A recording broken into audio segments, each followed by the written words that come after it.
Top Bed Talk. Monty Mython here. As we prepare to move into the next phase of the COVID crisis, we're going to be widening our focus here on Top Bed Talk. We will continue to deliver COVID-specific programs, but we all have a huge additional responsibility as we try to reboot normal services. So although this piece is not directly related to COVID-19, we believe it's information that is crucial to the bigger task of rebuilding the healthcare system as we learn to adapt and live with this new virus. Thank you to our sponsors and to you, our listeners, for helping us to share this important information. So, Seamus O'Mahony.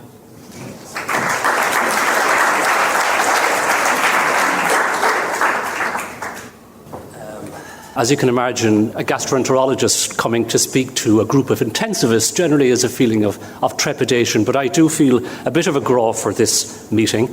I last came here 6 years ago. I was the second last speaker on the Saturday morning session and addressed an audience of, I think, less than a dozen. My talk had the rather unwieldy title of Tame Death, Wild Death from Montaigne to Mid-Staffordshire. Catchy. I had put quite a bit of preparation into this talk and thought, well, I might write a paper about it. And when I sat down to write, I soon realised that it would have to be a book and that it would have to be for a general readership. And as Brian said, the result was this book, which to my surprise was published. So the publishers asked me to do a follow-up, which I did, and this talk really takes some of the themes from this book which came out earlier this year. Now, in the very first episode of The Sopranos, by the way, the greatest television programme ever made, you'll all agree, Tony Soprano expressed regret that he had missed the mafia's best years. I feel a similar regret about the timing of my career in medicine. I qualified in 1983. I'm the one on the left, by the way. And so here I am, head full of hair, heart full of hope. I graduated towards the end of what I have arbitrarily defined as medicine's golden age, a period which I think lasted from the mid-1930s to the mid-1980s. My very first paper at a major medical conference was at the British Society of Gastroenterology in 1987. And this meeting marked the 50th anniversary of the foundation of the Society. Every delegate was given a copy of this book here, which contained a selection of the most influential papers published in gastroenterology over that half century. And the introduction to the book was written by Sir Francis Avery Jones, by common consent, the father of British gastroenterology, the grandest of the grandees. He was present at the very first meeting, which was a dinner at the Langham Hotel in London. 36 founding members, all men, and he was the guest of honour at this Jubilee meeting in 1987. So, in that 50 years, Sir Francis had witnessed the arrival of antibiotics, effective treatment for tuberculosis, the antipsychotics which transformed psychiatry, polio, which caused a huge epidemic in my native city, became preventable by vaccination. The WHO announced the eradication of smallpox in 1980. Organ transplantation has had a much smaller impact on population health than vaccination, but was seen by the general public as one of the great triumphs of scientific medicine. There was the discovery of the double helix in the early 50s. Endoscopy arrived in the late 50s, flexible endoscopy.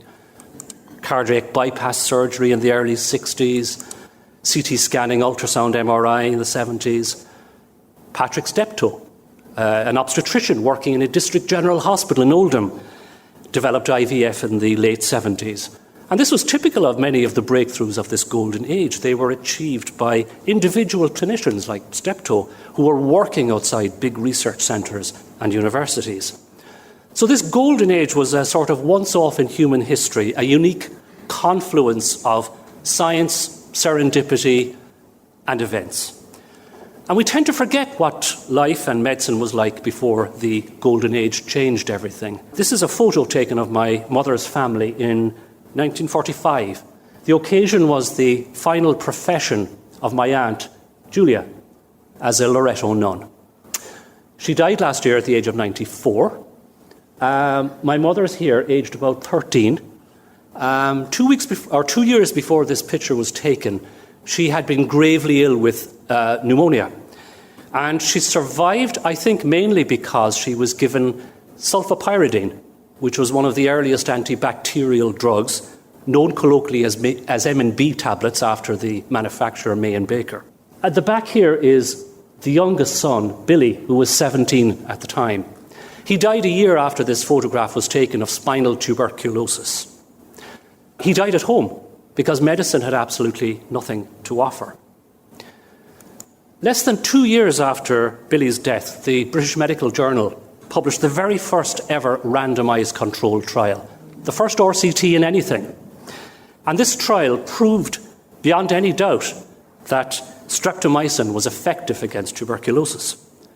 The trial was designed by the great medical statistician Austin Bradford Hill, and it was run and funded by the Medical Research Council. Hill himself had been invalided out of the RAF during the First World War with pulmonary tuberculosis, and he had to forego his ambition to study medicine and became a statistician instead.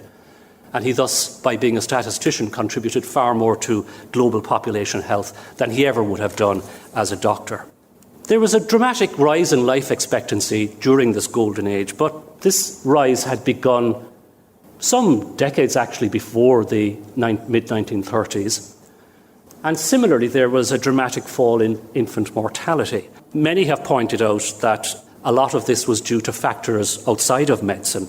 But nevertheless, there was a confidence that the same dramatic rate of progress in medicine and health would continue indefinitely.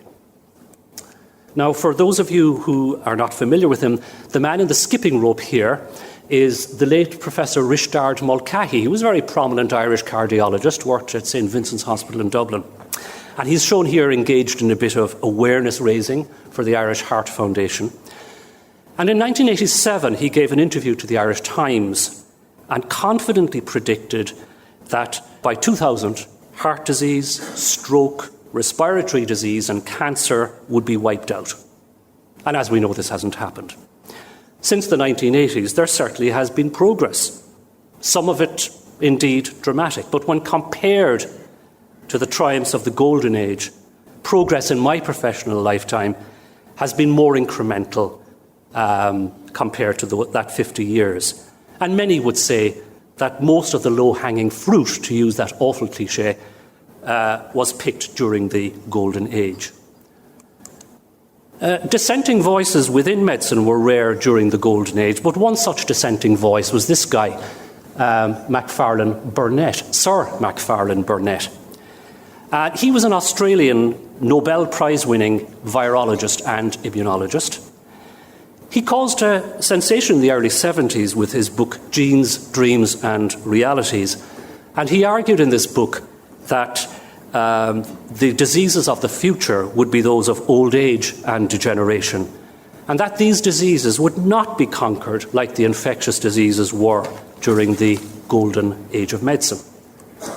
He shared the Nobel Prize for Medicine in 1960 with the great immunologist Sir Peter Medawar, and they won the prize for their work in tissue grafting and the discovery of acquired immunological tolerance, and this paved the way for organ transplantation.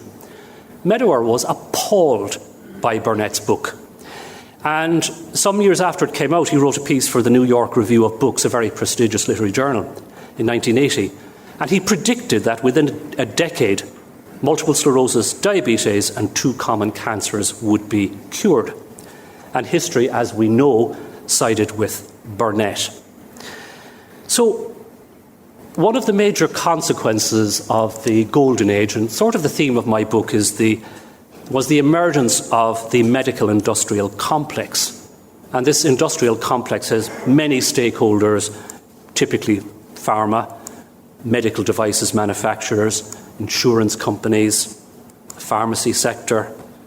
The one thing that I've noticed, having been to a conference on gluten-free produce, is that the sales of these free-from health foods are growing at an exponential rate. Industrialized research, which has been called big science, scientific publishers. The big tech companies are investing heavily in healthcare. The British NHS, as many of you know here, has provided rich pickings for investors through PFI schemes. And health provides a lot of work for lobbyists and management consultants and secondary professionals. And as we've seen in this country in particular, medical education is now big business. So the intellectual motor of this medical industrial complex is scientific research. And the production of this research doubles every 9 years, so it has grown fairly exponentially in my professional lifetime. And all of this research has to go somewhere, and that somewhere is a journal. So for those of you who are too young to be familiar with this man, Robert Maxwell, he was a Czech-born business tycoon who famously emptied the pension fund of the Daily Mirror workers, and he died in very mysterious circumstances in the early 90s, falling off his yacht. He made his first fortune in medical scientific publishing. In the early 50s, he saw that this was going to be extremely popular, and he set up a company called Pergamon. And he hit on the simple but brilliant idea of persuading prominent medical academics that their particular discipline needed a new journal. So he would fly these medical academics in, often by Concorde, into his Oxfordshire mansion, wine and dine them, and install them as the editors of these new journals. He called scientific publishing a perpetual financing machine with a unique business model. The product, which is scientific papers, is given to the publishers for free. Other researchers do the editing and reviewing for free, and the purchasers of the product are mainly government-funded institutes and universities. It is a bizarre triple-pay system in which the state funds most of the research, pays the salaries of most of the people doing it, and then buys most of the finished product. Maxwell knew that university libraries would subscribe to every new journal they produced, he produced, which they did. So, in terms of size, medical scientific publishing is somewhere between the music industry and the film industry, but where it beats them hands down is the profit margins. So, Elsevier, which is probably the largest medical publisher, has a profit of 40% on turnover, vastly greater than other industries such as car manufacture. I think Robert Maxwell would have admired the pure shamelessness of the predatory journals, which emerged about 10 years ago to meet the need of researchers to publish their work. As you know, predatory journals will publish anything as long as you pay. And their number has risen exponentially since about 2010, and they're now thought to be somewhere between 8,000 and 10,000 of these journals.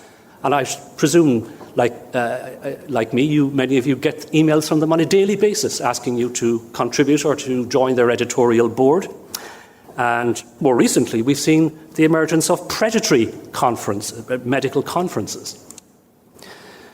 Researchers nowadays are under intense career pressure and are incentivized to value quantity over quality, to produce data rather than original ideas. The biophysicist John Platt encapsulated this problem way back in the 1960s in a paper he wrote for Science called Strong Inference. And he wrote, "We speak piously of taking measurements and making small studies that will add another brick to the temple of science. Most of these bricks just lie around in the brickyard." The late, great Douglas Altman, the medical statistician, wrote a famous editorial for the British Medical Journal in 1994 called The Scandal of Poor Medical Research. In 2015, the BMJ held a poll of their readers on which paper the journal should be most proud of publishing over the previous 25 years, and this paper won by a landslide. Altman simply articulated clearly and concisely what everyone within medicine knew, which was that much poor research arises because researchers feel compelled, for career reasons, to carry out research they're ill-equipped to perform, and nobody stops them. Altman anticipated what has come to be known as the replication crisis, And this is the indisputable fact that most research findings are never repeated or replicated to confirm that they're real. In 2015, a symposium on this crisis was held in London under the collective auspices of the Academy of Medical Sciences, the Wellcome Trust, the Medical Research Council, and the Biotechnology and Biological Sciences Research Council.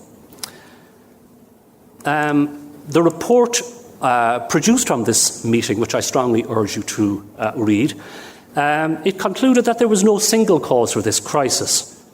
The factors they identified included journals' well-known bias for positive studies, p-hacking or data dredging, often called data torture, where raw data are run through multiple statistical tests until a significant result is found. A theoretical physicist contributed to this symposium and told the medical researchers gathered that the p-value of 0.05, which is thought to be acceptable in medical research, would be laughed out the door in physics. Harking, or hypothesizing after the results are known, weak experimental design, including lack of statistical power. But the most important factor they identified was what they called cultural. Researchers now work in such a highly competitive environment where there is intense pressure to publish, often and in high-impact journals. And big science is driven by multiple perverse incentives, particularly by publication metrics, citation count, H-index, and so on. And these incentives have had particular consequences on what could be called the ecology of scientific communities. This brilliant paper came out in the Royal Society's journal Open Science, and it's called The Natural Selection of Bad Science. The authors are Paul Smaldino, a cognitive scientist, and Richard McElreath, a behavioural scientist. And they used a Darwinian evolutionary model to explain how bad science has prospered. They showed how the highly competitive culture of contemporary research has led to what they call bad science, with low statistical power, small sample sizes, and an emphasis on the novel and the sensational. And they argue that Darwinian natural selection of high-volume published output spreads this bad science because successful labs produce more progeny and who start labs of their own. An editorial in The Lancet on the replication crisis concluded that something has gone fundamentally wrong with one of our greatest human creations. Some of you may be familiar with John Ioannidis. He's a Greek-American meta-researcher. A meta-researcher is somebody who does research about research. Ioannidis was a maths prodigy as a child in Athens. He trained as an epidemiologist during the heyday of evidence-based medicine in the early 90s, and he is now professor of medicine at Stanford. He has been critically appraising medical research for nearly 2 decades.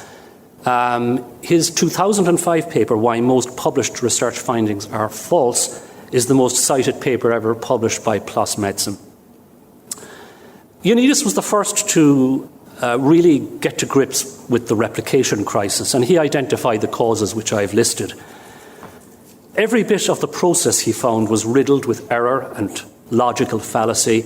Most clinical trials asked the wrong questions, recruited too few patients, and those they recruited were often atypical and unrepresentative. They analysed the data incorrectly and they came to the wrong conclusions. A 2009 paper in The Lancet came to similar conclusions, and this paper was written by Ian Chalmers and Paul Glaziou, 2 leaders in evidence-based medicine. They came up with a figure of a wastage of 85% of medical research, and they identified 3 causes of waste. First, incomplete reporting. Half of all registered trials are never published in full. Second, poor reporting. Half of all published trials are not sufficiently clear, complete, or accurate enough for others to use. And poor design. Half of all new studies do not take systematic account of lessons from previous research. And they came up with a figure of an annual waste of $170 billion. And they used the analogy of a transport business where half the goods are badly designed, half are lost in shipping, and half of the remainder are broken by the time they arrive. John Ioannidis has coined the phrase the medical misinformation mess to encompass all of these problems. And this mess has 4 components. Much published research is unreliable, offers no benefit to patients, and is not useful to decision makers. Most doctors are unaware of this. Even if they are aware, they lack the skills to critically evaluate the evidence. And patients and families often struggle to access good evidence and skilled guidance at the time of medical decision making. But hang on, wasn't evidence-based medicine support to sort all of this out? Wasn't it meant to combine the best research evidence with clinical expertise and the patient's values? Is this really happening? The late David Sackett of McMaster University in Canada is regarded as one of the founding fathers of evidence-based medicine. The actual term evidence-based medicine was coined in 1991 by another McMaster physician, Gordon Guyatt. The doctors in McMaster didn't exactly discourage the belief that they had somehow invented evidence-based medicine. But all they really did was to repackage and give a catchy title to long-established ideas on trial design, statistics, and scientific integrity. There was nothing new or magical about all of this.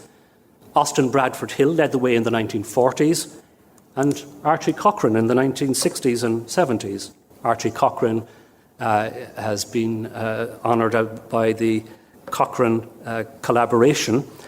Cochrane, as you know, was a famous epidemiologist. He was a pupil of Austin Bradford Hill. He wrote a short book in the early 70s called Effectiveness and Efficiency, and this became an unexpected bestseller. And in this book, Cochrane argued that the NHS should take evidence from only randomised controlled trials to identify which treatments work.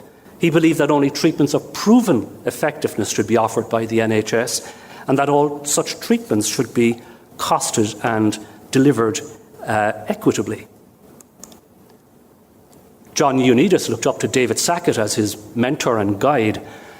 Sackett died in 2015, and a year after his death, Ioannidis wrote a paper for the Journal of Clinical Epidemiology. And this paper was in the form of a personal letter to David Sackett called How Evidence-Based Medicine Has Been Hijacked. In this paper, Ioannidis argued that 3/4 of trials published in the top 4 major general medical journals like the New England, JAMA and the Lancet and so on are funded by industry. And if pharma is paying for the evidence, it is hardly surprising if the evidence it produces shows its product in the best possible light. Similarly for meta-analysis and guidelines. And Ioannidis concluded in this paper, in this personal letter, that the scientific ideals behind evidence-based medicine are noble but haven't been realised. Ben Goldacre's 2012 book, Bad Pharma, is a detailed and eloquent explanation of the mechanics of this hijacking and how both the medical profession and their patients have been duped. A particularly egregious example to my mind is the use of surrogate and often meaningless outcomes in cancer trials, particularly progression-free survival. And even the oncology community themselves are questioning this. This is a paper from a Canadian cancer trials group back in 2012 where they openly questioned this commonly used endpoint of progression-free survival, which is now used in all sorts of cancer trials and commonly used by pharma to get new drugs approved. Jeremy Howick is a philosopher of science who works at the Centre for Evidence-Based Medicine in Oxford.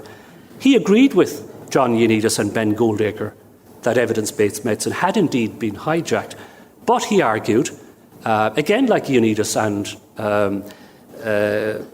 Goldacre, that the hijacking does not invalidate the methodology and the science. He argued that if we made medical decisions, for example, on the basis of reading palms, that vested interests would learn how to influence palm readers. Clinical doctors like me know that very often in our daily practice, we don't have great evidence for what we do. And the BMJ produced a project in 2015 called Clinical Evidence. They looked at 3,000 treatments and tests. They found good evidence for effectiveness in just over a third. 15% were deemed to be actively harmful, and in 50% there was no good evidence of effectiveness one way or the other. And this comes as no surprise at all to those of us who work as full-time clinicians. We know that medicine is messy and imprecise and uncertain. And while we clinical foot soldiers struggle on, our academic leaders tell us that another golden age is around the corner, driven by genomics, precision medicine, and digital health. The completion of a rough draft of the Human Genome Project was announced at the White House in 2000 by Bill Clinton. He was joined by Tony Blair. You can just see him in the background here on a satellite link. There's Tony. And there were two rival genome projects. One was an international public consortium led by the American geneticist Francis Collins, and the other was a private company, Celera, led by Craig Venter. Clinton declared that the Human Genome Project would revolutionise the diagnosis, prevention and treatment of all human diseases. Tony Blair, who had always struggled a little with science and technology, piously agreed it's almost too awesome to fully comprehend. In the following year, 2001, Francis Collins predicted in an article for JAMA that by 2020, new gene-based designer drugs would be introduced for diabetes, hypertension and mental illness, every tumour with a precise molecular fingerprint. So 2020 is just around the corner. We're still waiting. By 2009, Collins was less bellicose and conceded that it is fair to say that the Human Genome Project has not yet directly affected the healthcare of most individuals. This is Harold Varmus, Nobel laureate, doyen of American cancer researchers, former director of the NIH. He told the New York Times in 2010, the clinical applications of the project have been modest, very modest compared to the resources invested. Genomics is a way to do science, not medicine. Similarly, Robert Weinberg of MIT, one of the founders of molecular oncology, the man who discovered the RAS oncogene. 2014, he wrote a semi-confessional essay for the journal Cell, in which he reflected on his long career in cancer biology. He wrote, "The data that we now generate overwhelm our abilities of interpretation, and the new discipline of systems biology has produced few insights into cancer biology." He concluded, "We can't assimilate and interpret most of the data that we accumulate. How will this play out? I wouldn't pretend to know." Digital health is very modish at the moment, with many strands like apps and consumer wearables and so on. And one of the striking things for me is the vocabulary of digital health, with words like empowering, connecting, communities, disruption. And this is the very same rhetoric of Silicon Valley, and it's no great surprise that the tech giants are investing heavily in digital health. What's wrong with that, you might ask? I would argue that digital health is simply one part of what has now been called surveillance capitalism. This phrase was coined by my hero, Shoshana Zuboff, who is professor at the Harvard Business School. Her book, The Age of Surveillance Capitalism, came out earlier this year to rather greater fanfare than my slim offering. And it has already been called the most important economics book since Marx's Das Kapital. So, 700 pages long, it's a bit of an investment in time to read it.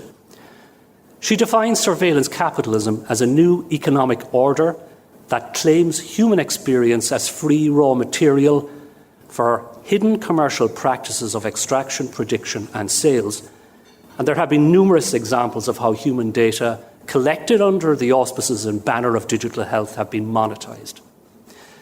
It is the foundation of a surveillance economy, and we've already, those of you who know what's going on in China will be familiar with the kind of surveillance society that has built up there. And Shoshana Zuboff says that this is now the greatest challenge to democracy and human rights.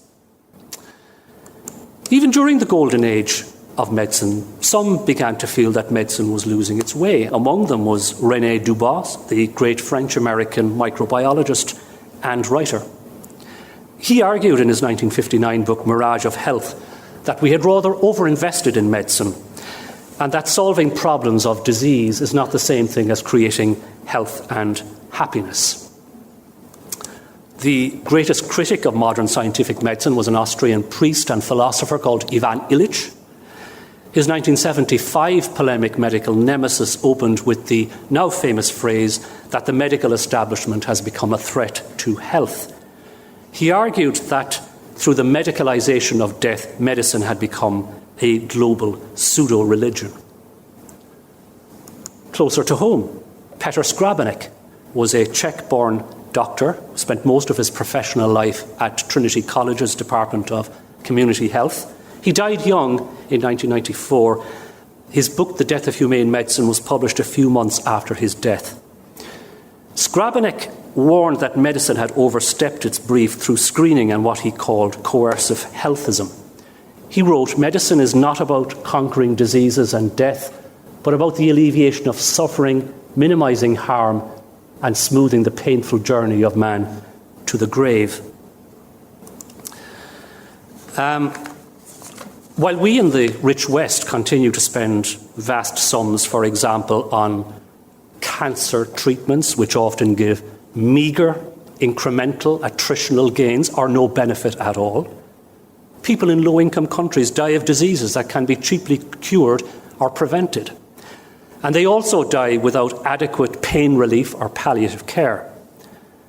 The Lancet published a commission in 2017 on alleviating the access abyss in palliative care. And this commission described how 25 million people every year, that's 45% of global deaths, 25 million people experience severe suffering at the end of life. Poor people throughout the world die without access to opiates or palliative care. And Richard Horton, the editor of The Lancet, wrote a powerful editorial when this commission report came out. And I'll read out what he wrote. "Medicine regards the alleviation of suffering as someone else's problem. Palliative care is too often seen as failure. The hubris of modern medicine is that it cannot face up to failure. The deification of biomedicine has created an anti-humanist and quasi-theocratic science of health." What's extraordinary about this statement is that it's incredibly radical, and yet it comes from The Lancet, one of the pillars of the medical establishment, a journal which, by the way, is owned by Elsevier. David Weatherall, many of you will be familiar with him, one of the great figures of British medicine, professor of medicine at Oxford, died last year. And he too felt that medicine had lost its way somehow. And he wrote a piece for the British Medical Journal in 1994. And in this piece he wrote that from the day that they decide on a career in medicine until the day they retire, doctors live and work in such an overcharged atmosphere where the demands are so great that they sometimes forget the central reason for what they're doing, the welfare of their patients. And this is the kind of overcharged atmosphere in which I work in the Irish Health Service. And I and many others, this is the sort of environment where I have to begin a post-take round. And this is the kind of environment where we are expected to be professional and humane. I've been surprised and, in fact, a little saddened that most of the heroes of my book and this talk are statisticians, not clinicians. This is Major Greenwood. He was Professor of Epidemiology and Statistics at the London School of Hygiene and Tropical Medicine from 1928 to 1946, and he was mentor to many, including Austin Bradford Hill. And you can trace an apostolic succession from Greenwood to Bradford Hill to Archie Cochrane to David Sackett to John Ioannidis. Major Greenwood gave a speech to the Royal Society of Arts in 1931, and he laid out the ethos of the London School of Hygiene and Tropical Medicine. He said the ambition of the school should be to become the spiritual home of men and women, differing in race, education, and practical ambitions, but all aspiring to do their part to make the conditions of human life everywhere more bearable. So what is medicine for? Are we here to meet targets, to follow protocols and evidence-based guidelines? Is the purpose of research simply to generate data? Is clinical medicine now a service industry here to meet consumer demand? I think we should adopt Greenwood's rather humble aspiration to make the conditions of human life more bearable. And that is what I argue medicine is for. I'm going to finish by giving you a little follow-up story. This graduation photograph was taken in 1983. The man standing next to me is David Bristol, who is from the island of Grenada in the Caribbean. And he was the only non-Irish person in our graduating class. In fact, I was thinking on the way down, he was the only person who wasn't from Cork in the class. And he called around to me about 2 weeks ago, completely out of the blue. I hadn't seen him in years.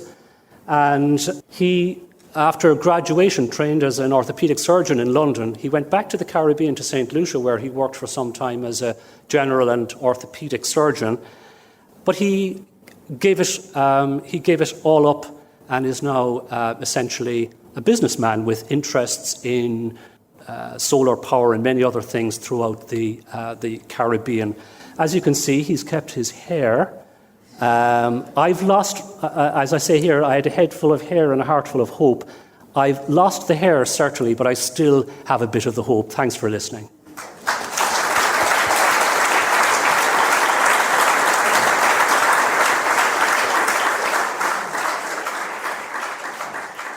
Top Mid Talk. Nick Majerison here. Have you got yourself onto edpom.org yet? If not, you might not be aware, EdPom Chicago tickets are free for a limited period only. Go now to edpom.org. Evidence-based perioperative medicine. edpom.org.